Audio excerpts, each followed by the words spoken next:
I've been trying my best not to think about you, but you're stuck in my mind. I've been hypnotized by you. Hey, all the suffering and pain got me feeling so blue. Cause when it was us, I was never enough. Girl, you got me thinking I was messed up, pushing me down instead of pulling me up. So tell me what I'm supposed to do just to be alright. Girl, you got me thinking I was messed up, yeah.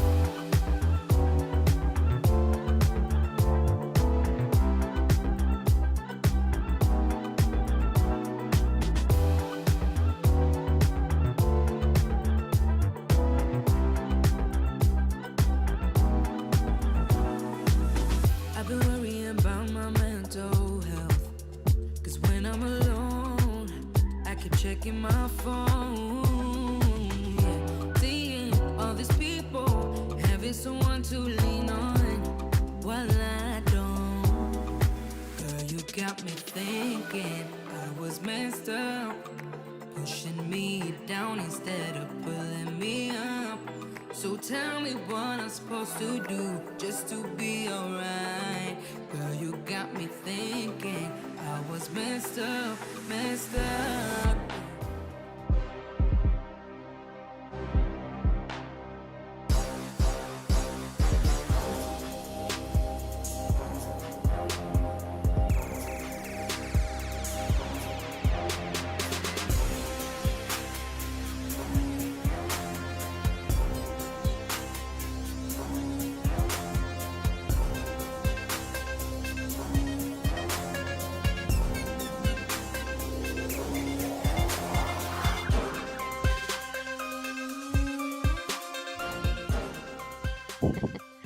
What it do, folks? What's going on? Welcome to Unscripted, December the 4th. Oh my God, 5 o'clock p.m., 8 p.m. on the East Coast time. So shouts out to our folks on the East Coast. We're going to make some adjustments for that because I did Yeah. not even, didn't fathom to me that folks are probably having the Tito's right now and on Saturday night. EB, what's going on with you, man? This year, this is December, and I'm telling you, 2021. I don't even remember it going by so You, fast. you It ready went for it by to be so done? fast. You ready for it to be It's done? insane. I It's love this. it. Oh my gosh, so much happened. Yes, sir. Yes, sir. So We much got a couple of happened. folks that are jumping in. Shouts out to everyone coming in. Look, we are streaming everywhere. We're using some additional functionality and technology. So we're streaming to Eric's channels as well. So we see some folks jumping in. Pop CT23. That's a young man that you know, right? I do. I do. Hey, what's up there, Pop? Let me get these comments straight. It's almost like I haven't done this before. And then MDH is in the building. There we go. 8 p.m. Eastern time. Eastern Saturday time. night. Tito's in her hand, but appreciate you for being here, MDH. Marilyn W, thank you for joining as well. Look, let's go ahead and get focused because we want to be cognizant of time. We got a guest here who is a very busy person, but thankfully that she's able to hang out with us a little bit this evening. So, Eric, I'm gonna let you go ahead and do the introductions, and then we'll bring them on and have the conversation. Yeah, like you said, special guest today. We have a very special story. And she's graced us with her. She's gracing us with her journey in this issue of breast implant illness. Um, I'd like to welcome Kalina Salvador to the unscripted screen. Hey, Kalina. Hey guys, thank you guys for having me. This is Thank you. awesome. Definitely. Thanks for showing up. Thanks for coming on. Oh wow. Um, I mentioned it was about breast illness, but before we get into that, Kalina, give us your background. Let us tell us about Kalina Salvador. Yeah, definitely. So, am a personal trainer, yoga instructor. There's a story behind that as well, but I'm also a mom of two kids, a 29-year-old and a 27-year-old boy and a girl. Um, and so, uh, first and foremost, I am a mom, even though they're a lot older. And my journey has been um, not unique, I would say, but it's definitely been a journey leading up to this breast implant illness. So, as a personal trainer, a yoga instructor, what led me um, to really go into those profession is dealing with my own issues with health. When I was, I think I was like 27. I was a young mom when I was 27. It was pretty much go, go, go. I was a student. I was a full-time mom. I worked full-time and really didn't pay attention to my health. I ended up getting super sick in the hospital for 7 to 8 days, and doctors really didn't know what was going on with me. And I actually thought I was on my deathbed at the hospital. And I remember praying and just saying, God, if I make it through this, I promise I will do something worthwhile to help others in my life. Just help me get through this. And so I walked out of the hospital. They still didn't understand what was going on with me. There was like a bunch of immune things that was going on. Anyway, long story short, I kept my promise, and I wanted to help others that were dealing with health issues. And so I ended up starting to exercise, starting to heal myself. I walked out of that hospital on crutches, not being able to walk, inflammation throughout my entire body, and again, just started to heal myself. So I started to work out. I did meditation, yoga, everything that would help me heal, including changing my diet. And so that sort of led me on the path, that journey of becoming a personal trainer.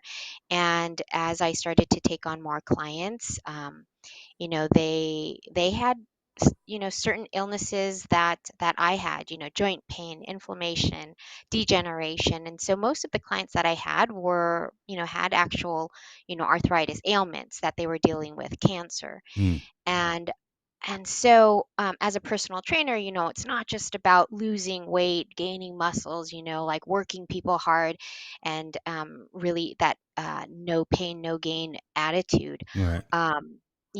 And I started to take yoga and started breathing, like really breathing. And I sort of incorporated that with my clients. In the beginning of our workouts, it would be, let's just take some time to connect with the breath. And then, of course, going through the movements, as you both know, it's, matching movement with breath.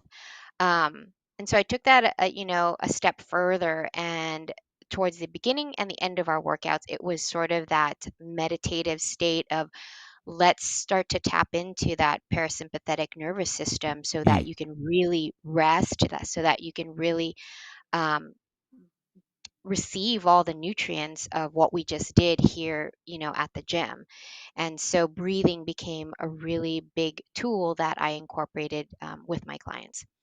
um yeah, so I love personal training. I love yoga. I started to get more spiritual with my yoga. I was kind of robotic in my yoga practice because of my personal training. Being a bodybuilder, it's all about like technique. And so and I was brought up with, not really showing a lot of emotion. I had, very super strict Asian parents. And so to show emotion, you would, be either hit or, called yeah. out for it. So that was a part of my life, that spirituality, yoga, really connected me with that spiritual part, and that connection with other people. And as I started to incorporate more yoga, more meditation, more breathing, I feel like I connected with my clients not just on that physical level, but also on a personal level. And you both know, as a like a personal trainer, when someone comes to you and wants to change their life, it's not, I want to lose weight. You have to kind of go a little deeper and ask, well, why do you want to lose weight? Yeah. And you'll find out, well, it's because I broke up with my boyfriend, and so I Yeah. want to look Wrong good. reason, Oh, right? Wrong yeah. reason. Yeah. Why do you want to look good? Yeah. Why, so there's a lot of whys. And so that's the part I really enjoy, is just really connecting with people. And that's that's been my journey, and it's been such a great learning experience, for me, for my kids. I learn from them as well, and and tell them about my. I'm not afraid to tell them about my journey. It's been vulnerable as well. So. Yeah. That's appreciate that, right? And just that backstory, because again, as we were kind of saying in the green room, there's so much more to you than just this diagnosis, right? The BII diagnosis. And I also Mhm. I wanted to hear about your fitness journey, your yoga instructor journey. What does 500 HR? Is that 500 hour? What is there a distinction 500. between? Yeah, it's 500 hours. It's just the number of hours you have, for Oh, instruction Okay, okay. under a mentorship, under under someone that's guiding you and teaching you. We should probably all have more conversations, because Evie and I were talking not too long ago as well, how much we just hate and loathe people that go to the gym, yeah, well, say another they're training conversation. and they're not training. They're on their phone all the time. They don't put the weights back. We Right. can have a whole side conversation about that for sure. But let me ask you this, and then Eric, I'll let you go into kind of your questions, and then we'll definitely look at some of these questions coming in from the audience. Hmm. Did you say you started training professionally and competitively before the implants, or was that something that you grew up with and you were doing already? Because I know you've competed and you've been on stage and things of that nature, but becoming certified and becoming an instructor, was that kind of an avenue to allow you to focus your attentions otherwise, right, from what you were going through from a health perspective? Talk to us a little bit about that. Yeah. So, again, really, what led me into, to working out, just getting into the gym, was getting sick. Was Mm, going 100 miles per hour, and so, that was the catalyst for, sort of wanting to pursue a healthier lifestyle. I also had great resources at that time. I was working for Joe Weider, mm, Weider Publications. hmm. So they're, the publication company, for those that don't know, published Flex Magazine, Muscle and Fitness, Shape Magazine. And so I had at my fingertips, Wow. amazing resources. And Best so of the why best, not? right? Yeah. Right. Why wouldn't I learn from the best of the best? Exactly. Yeah. So I didn't, prior to that, my implants came actually after, a few years after I got divorced. And that was in my 30s. I know that was, one of the questions you guys, wanted to ask, was that, what age was that? And it was in my 30s. And the catalyst for getting breast implants was not, to look good on stage. I hadn't yet really, um, trained to, to competitively, Mm, compete. And so it really was, um, getting the implants because I had had two kids, because I was in the market again to find a new man, right? mm-hmm. And and I thought at that time, that would give me the confidence, to, to find a man, to put myself out there again. And that was my belief, without, thinking about any of the repercussions, of what it meant to implant. So I didn't really ask a lot of questions. I was sick prior to getting the implants. I knew that already, that that could be, very risky, but again, did not really think about the repercussions of what it meant to have something implanted into my body. Interesting. And folks that are listening, you're probably wondering what are two guys, right, doing hosting this conversation, and that's a question to ask, but that's a selfish question to ask, because we're both fathers, we're Fathers. both husbands as well, and these are the types of conversations that we need to be having, right, as Mhm. opposed to shutting these conversations out. And even during my research, I see right now, still today, 2020, whatever, I don't know what year it is, 2021, doctors still don't properly diagnose this, right? So there is a preconceived conception that breast implant illness is not real. So Mhm. this is the conversation that needs to happen. So that's why Eric and I are having this. I'm hitting myself in the head, but Eric, go ahead with your questions, brother. Yeah, I think it's very relative, and especially today, because she touched on it, where we're getting a man, we focus a lot on looks, and and we think that's the quality that everybody wants to see, and it could be society. Society's made this impression that you have to look a certain way. You gotta, you can't be small, you can't be small, you can't be saggy, whatever the question may be. But those that goes through individuals' minds, I think. And being a father of three daughters and a son, and their moms actually had implants. And it wasn't that I was looking for someone that had implants, but we then my daughters got older, right? And then they're like talking about it. So I think these are questions to ask. I actually, before we were doing this interview, I asked my daughter, I said, hey, there's this, illness that could happen, when you went to go get your implants, because my daughter got the implants. It made her feel confident. Like you said, it made her feel confident talking to people, just being out and about. And you guys are beautiful women, right? I'm not saying that it's something that was necessary, but it made her feel better, right? And then she told me, she said that she goes, oh, that's it's made up, because I think people like to justify, that, okay, this couldn't happen to me, or this can't happen. They've done so many.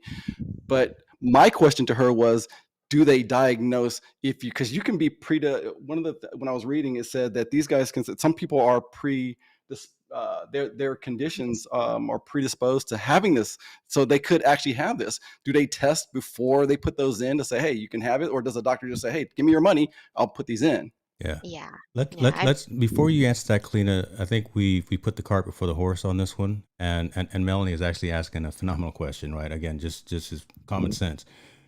Please define what BII, breast implant illness, is. So I'm gonna give you the full screen, and then if you can go into the answer for Eric's question, appreciate that. Yeah.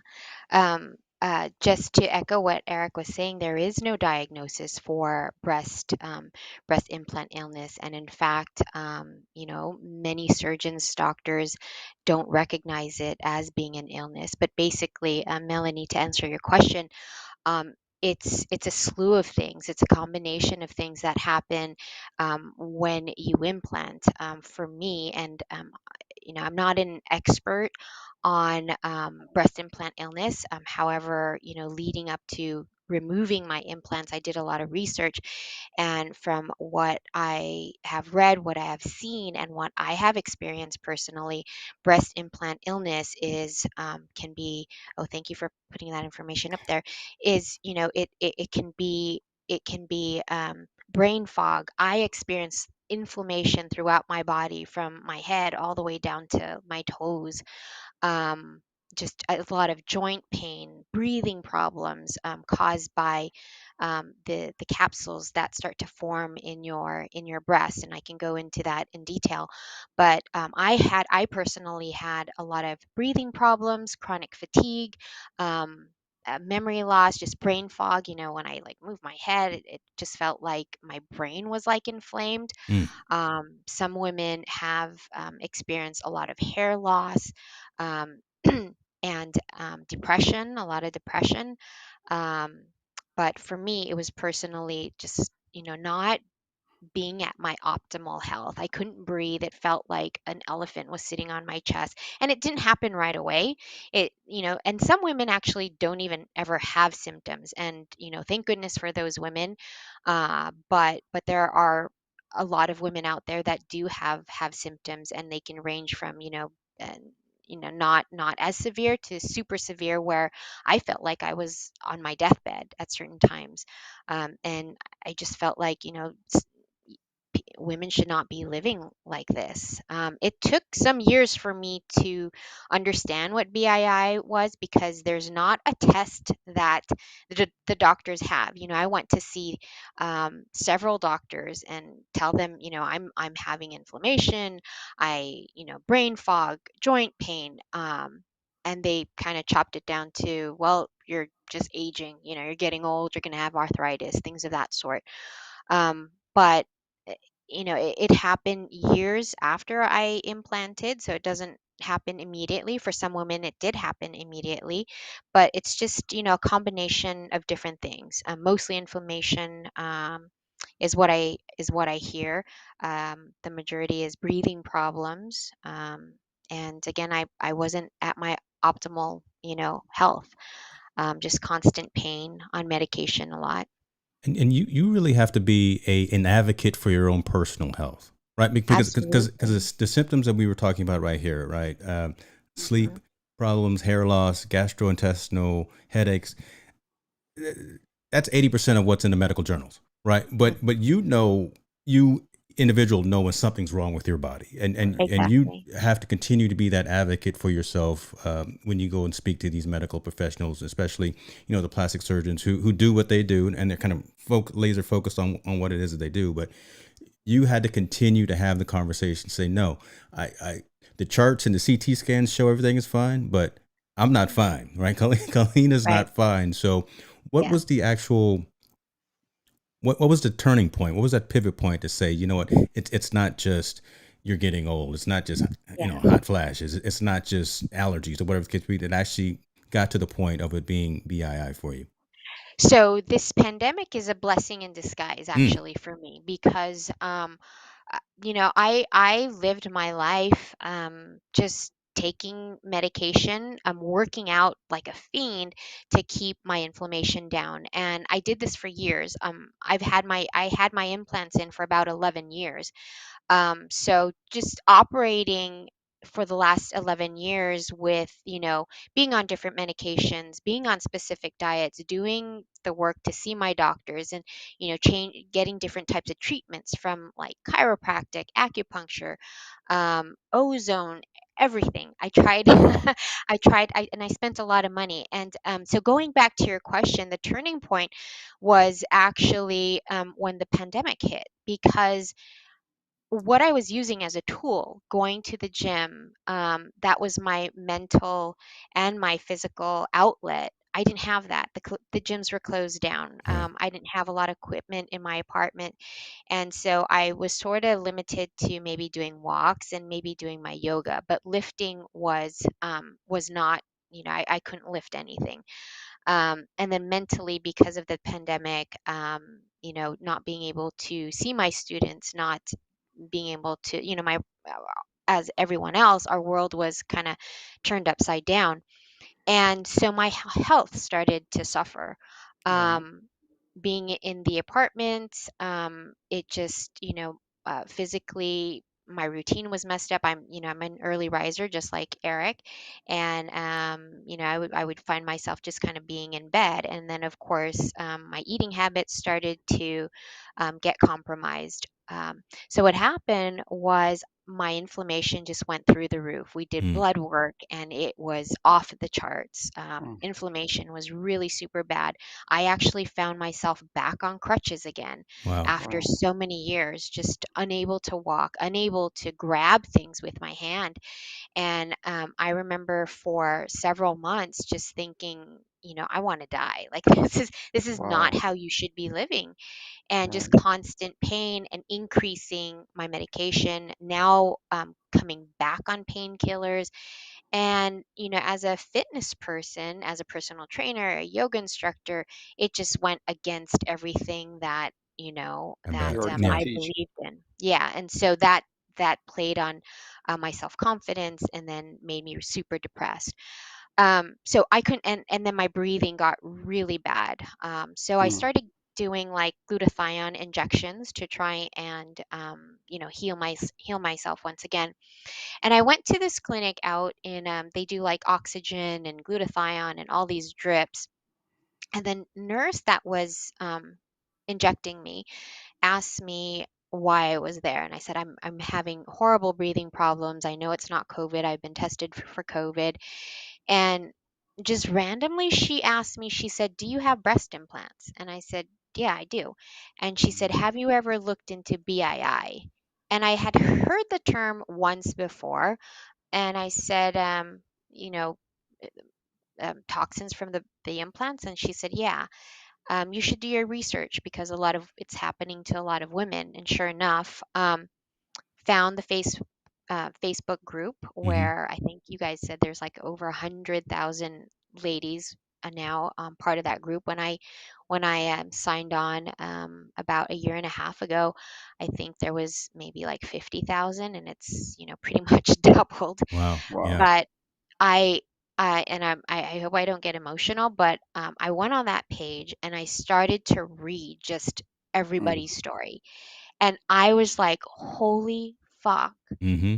this is me. Like, Mm-hmm. these women are basically telling my story. And I was like, I was a bunch of emotions. I was angry at myself for not getting on this group earlier, because I did hear about this group earlier. I was relieved. I didn't feel crazy. And thinking all these years I've gone to the doctors, and the doctors were always, it's in your head. Like, there's nothing yeah. wrong with you. We've done scans, we've done blood work, we've done everything, and you're like a healthy person. And I remember my boss at the time, she was like, you're the most healthiest, unhealthiest, or fittest, unhealthiest person I've ever met, Wow. because I was always in the doctor's office. um, and so, after reading stories, I decided, I'm going to pursue talking to doctors, surgeons, those that believe in BII, because, of course, there are a lot of plastic surgeons that, their bread and butter is to implant. Right. There are only a few doctors that explant, and some doctors truly believe that breast implants cause major issues. That's the only thing they do now, is they explant. They don't even Mm, put Really? breast. Yeah, they just wow. explant. That's all their business is now, is to explant. The FDA has added, black box warnings. Um, so we have more information out there, but at the time, 11, 12 years ago, when like I said, I implanted without knowing what the repercussions were. The doctor said, here's a pamphlet, read through it, sign a Yeah. 3-page consent. And I was like excited to get the implants, thinking, they would make me look, younger, and give me more confidence. And it didn't do that. I mean, Right. if I were to talk to my younger self now, going back, I would say, find the confidence in yourself. Like, know that there's beauty within yourself, not in these different types of implants and surgeries and all that stuff. So So, I'm gonna have you repeat that at the end, because that's literally what I want you to say, kind of as a closing before we shut down. But yeah.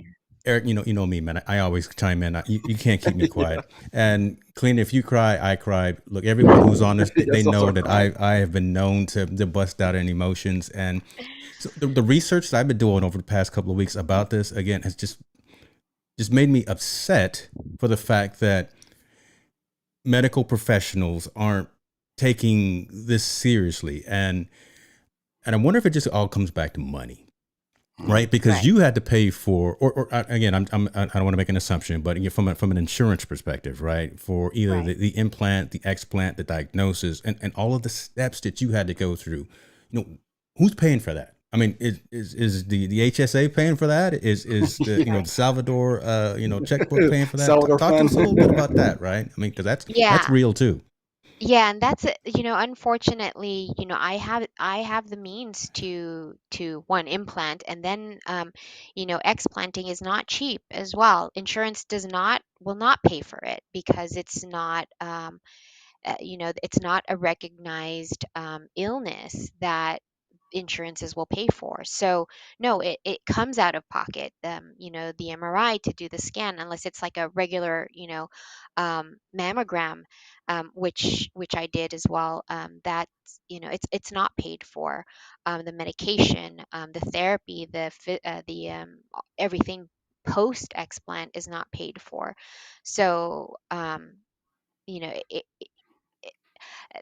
that would be my advice, is Mm, if you are thinking of implanting, and people do it for so many different reasons, but there are repercussions, not just financially, but emotionally and physically. And these are the questions you need to ask before saying, yeah, I'm gonna put these things yeah, Yeah. yeah. in my body, Right. and these are like super heavy. um so yeah, it's quite an investment, not an investment, but it's very costly. Yeah. To explant, I think it costs more than actually than the implant when I implanted.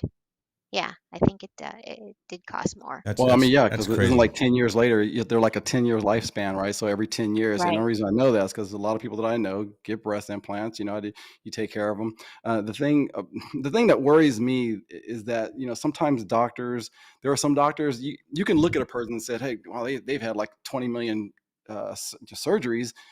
When is enough, and I know Mm, there is a sickness that some people will have because they like the surgeries and the changes, where your face doesn't even look the same anymore, or um and I can go on a tangent about all that stuff, just seeing that stuff around. And is there a board that watches? And I know some doctors do it because they know that if they don't do it, there's a doctor that they're going to go to that might not be as safe, that'll do it as well. So I know, I mean, what's the resolution? What's the solution to help young women, or even older women, feel more confident about themselves, so that they don't have to? And don't get me wrong, men do this too. I know men that get plastic mm-hmm, surgery, mm-hmm. calf Right. implants, chest Yeah. implants.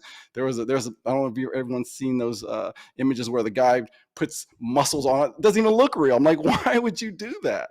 So, but yeah, thank you for sharing this story. And I know you don't have all the answers. I know you have all the answers for you, but after Right. your post explant, how's your health been? How do you feel? Mm, What's going on with Kalina now? So, if anyone is out there, thinking about explant, and I hope to bring awareness and share that with, share my experience with women that are going through this journey now. I will have to say, for my personal journey, I was nervous, going into this explant. What, and I actually like, the aesthetics of a bigger upper body. As you know, Eric, I competed, and so and that's a whole different, topic, I think, because Right. the body, to compete, it's not just the aesthetic of it, but when you get to a level where you have no body fat, bodybuilding is all about aesthetics. You want to look Yeah. proportional, and so many women end up getting the breast implants just so they can achieve that look, because they've lost a lot of body fat. But um, what I can say is that post explant, my biggest problem going in was I could not breathe. I literally would tell my boyfriend as I was going to bed, please watch out for me at night because I don't know if I'm going to stop breathing. Oh, I can barely breathe. I'm gasping for air.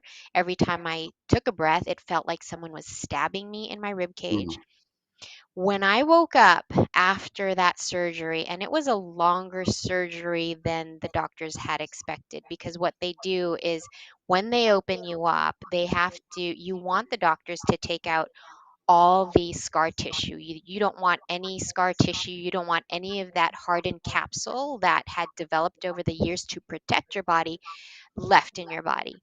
And so my surgery took several hours. I woke up, Eric, and I just remember I was still a little fuzzy from the anesthesia, but I woke up and I took that breath and I'm like, "Oh my God, I can breathe." And wow. Wow. and like that brings tears to my eyes, Yeah. because that was a big thing with women, on Mhm. this Facebook page. Was all I read was like, "I can breathe, I can breathe, I can breathe."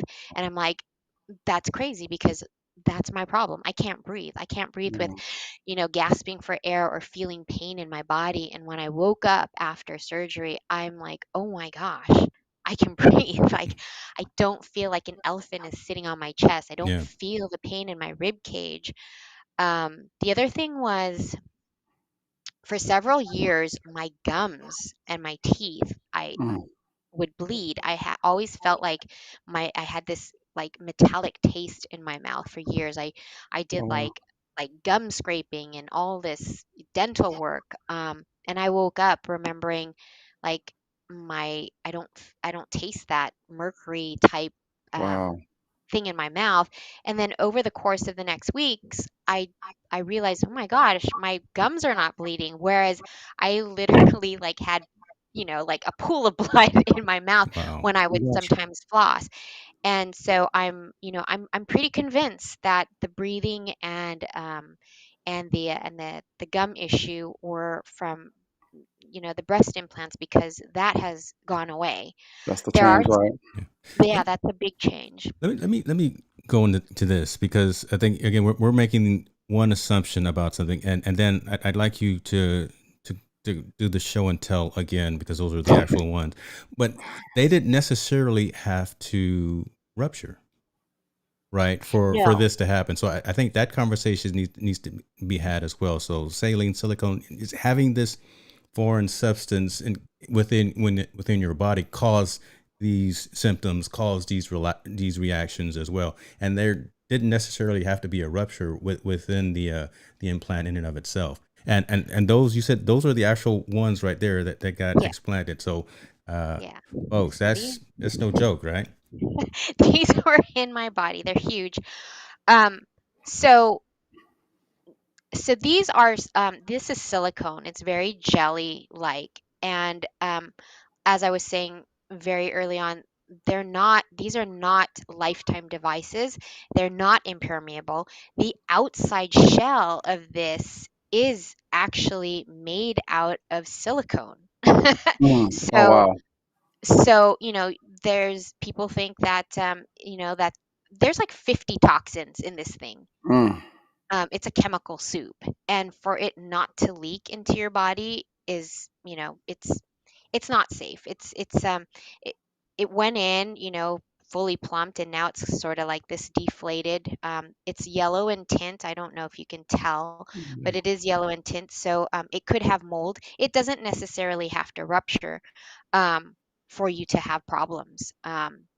Well, I mean, if w- it's made of silicone, I mean, yeah, you know what I mean? I mean, it's just like, right, like they tell you, even drinking out of aluminum cans, you can still aluminum, you're still gonna, or water bottles, the same thing. If a water bottle is sitting in the heat and you drink the water, I mean, you can have that toxin go in your body as well. So right. that's scary. Yeah, and Um, your body is warm, your body is nice and warm, and so yeah. it's bound to leak all these chemicals out into your body. And your body's designed to fight kind of external items that come into your body, right? It's designed to fight it. So you're getting all this inflammation, you're getting all these things happening to your body because your body is trying to say, "Hey, something's wrong. Something's wrong." Um, I know you said those are made of silicones, but even the saline outside shell is made of silicone, correct? Correct. Yeah, the shell Yeah. itself is silicone.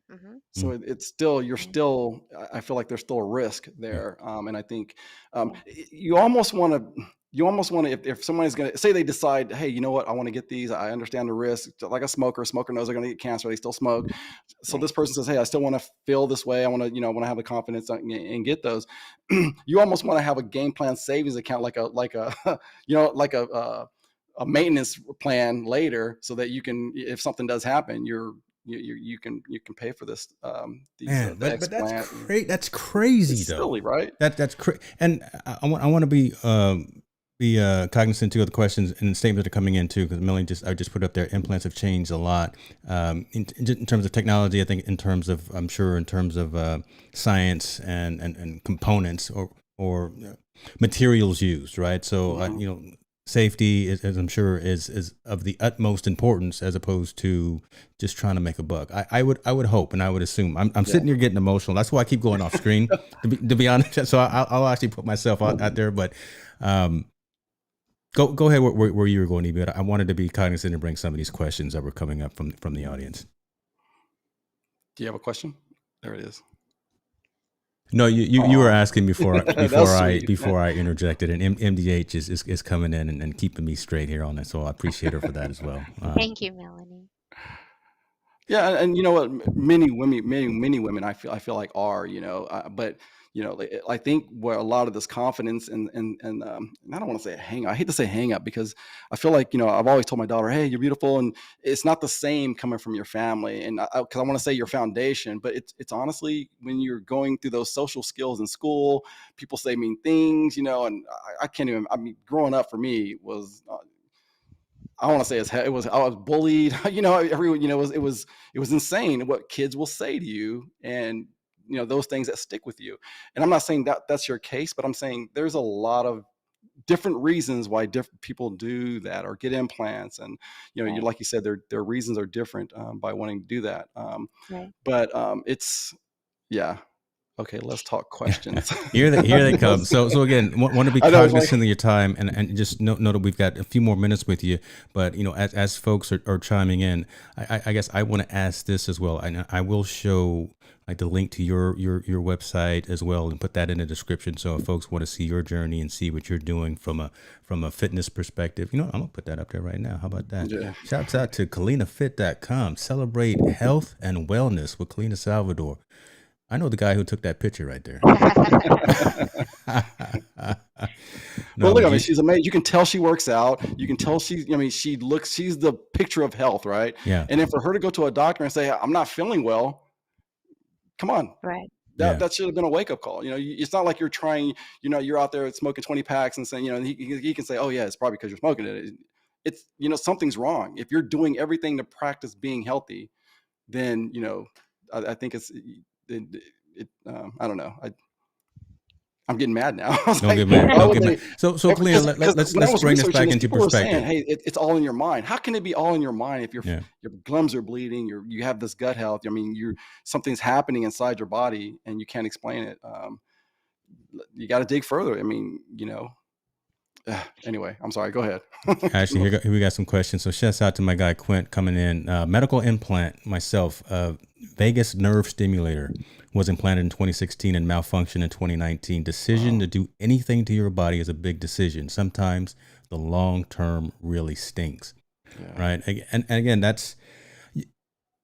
are different reasons for doing what people do, right? Right. So either from a aesthetic perspective, from a transformation perspective, from a cancer diagnosis, whatever the case may be, right? You do what you have to do, or you do what you need to do for yourself and for your body, but be informed, right? And I think we said this earlier, you were an active participant in your health and in your health diagnosis. So you did what you did for a reason, but you noticed that something wasn't right. So you continued to do the research. You didn't take no for an answer because you know something ain't right, right? You like that line from the movie Life. You just can't get right.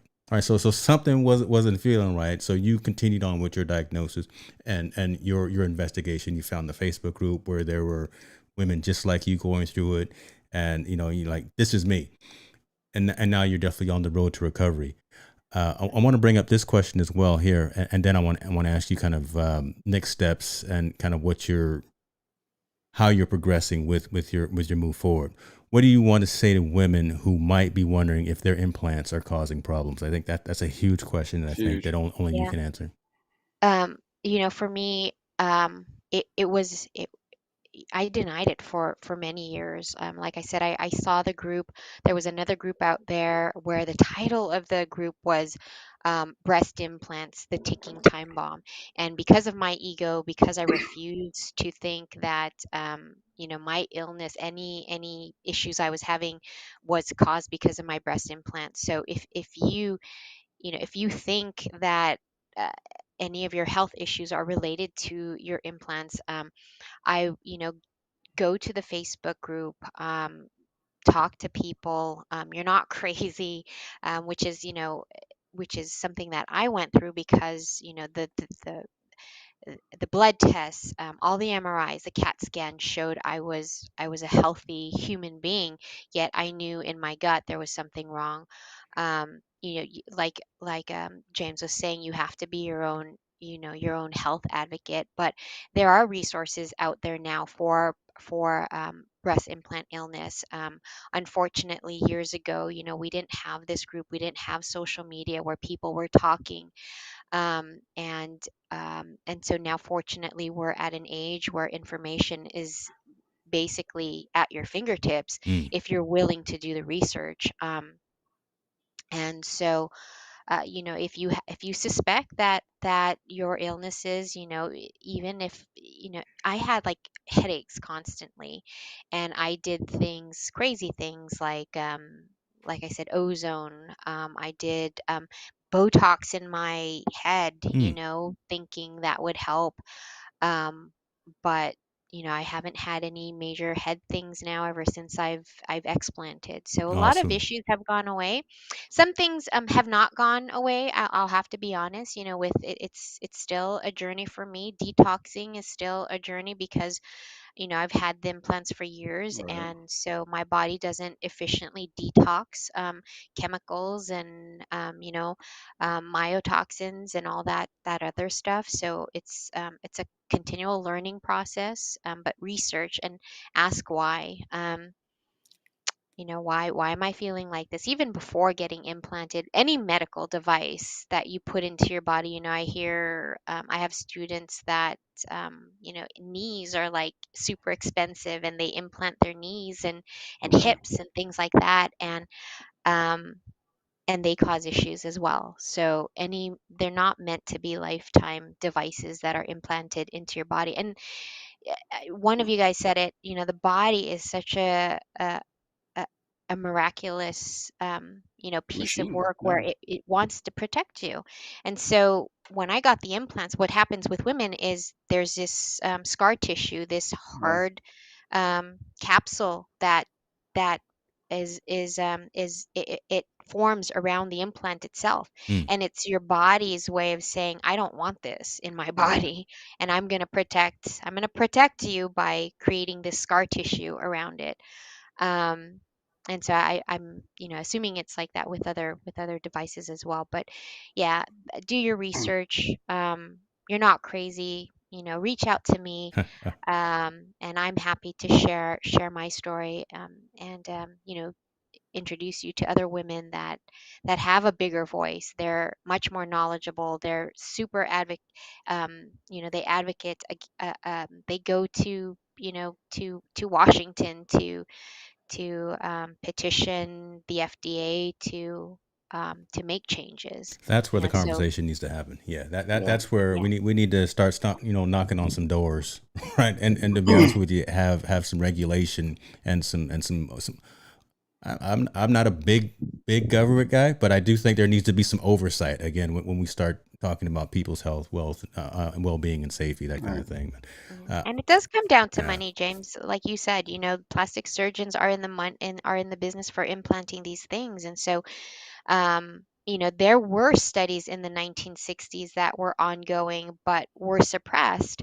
But major concerns around the implants leaking, and because they created some new silicone medical device, they said this was safe, and that's what I ran Mm. with.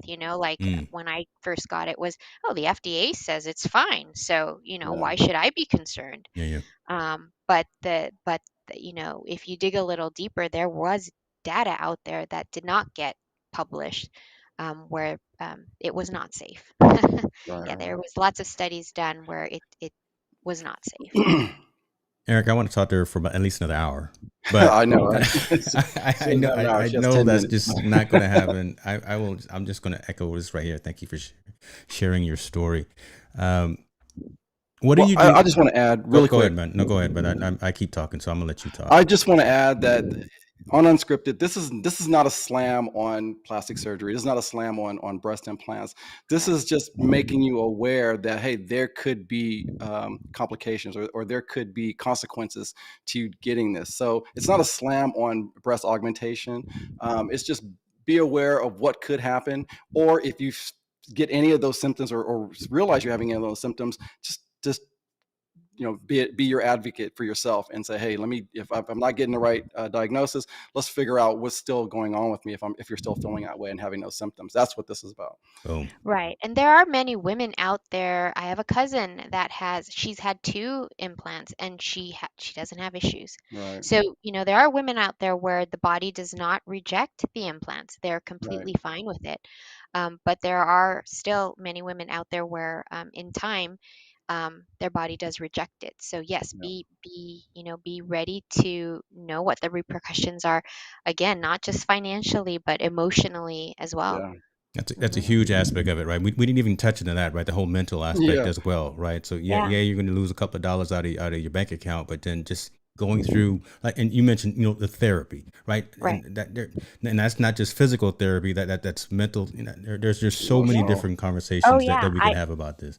I mean, I went into this thinking, what if it is not my breast implants? What Yeah. if I take them out and I physically am just don't like the way I look? The Yeah. skin is going to sag. My body looks completely different now, but there are also other alternatives. There are like fat implants or fat injections. I think that Yeah. women can do, and then push-up bras, that Technology. things like Gotta that. love But technology sometimes. right. Yeah, yeah. So Some technology yeah, is good technology, That's true. I tell you what, but you got but to know I what's got, best for you. Go ahead. yeah, I got one last question. Then Evie, I'm gonna let you shut it down. And Kalina, I told you, coming back to the same thing. What's your message to other women who may be impacted by this? And you kind of touched on it earlier, but I would like to just, it's so important. Would love to hear you say it one more time. yeah, I mean, looking back now, if it were me talking to my younger self, just really understanding, asking the whys, why do you want the implants? Well, because I think it's going to give me confidence. But really, is it really going to give you confidence? And I think it's important to know that, clothes, implants, everything that we put on the outside shell here is not going to build that. And it really comes from within your heart, knowing that there is beauty within yourself, that you are beautiful, that you are good enough, and finding confidence in that, rather than, uh, the all of these other outside influences. So, um, you know, uh, had I known that, hindsight's 2020. But Yeah. this is what I tell my daughter now. And just really instilling that that confidence in here, is what's super important, I think, for women now. Yeah. Beautiful. Thank you. EB, take us home, man. Kalina, thank you for tuning in, or thank you for joining the show. I want to thank everybody for tuning in. Just remember, on this show, we chat about life, friends, health, finance, you name it. It's unscripted. We out, y'all. Be good to Thanks. yourself. Take care. We out.